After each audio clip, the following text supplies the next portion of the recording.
মাশাআল্লাহ, সুবহানাল্লাহ, আলহামদুলিল্লাহ।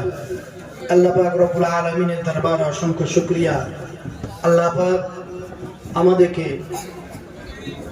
মহান গ্রন্থ পাক কালাম আল কোরআনুল কারীমের অংশ বিশেষ সুললিত কণ্ঠে আরবি সুর বিদ্যার মাধ্যম দিয়ে তেলাওয়াত আল্লাহ পাক শ্রবণ করালেন।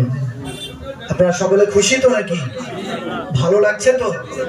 দেখেন কোরআন কত সুন্দরভাবে, কত রকম ভাবে এক একজনের কণ্ঠে আল্লাহ পাক এক একটা যেন জাদু দিয়েছে, তাই না?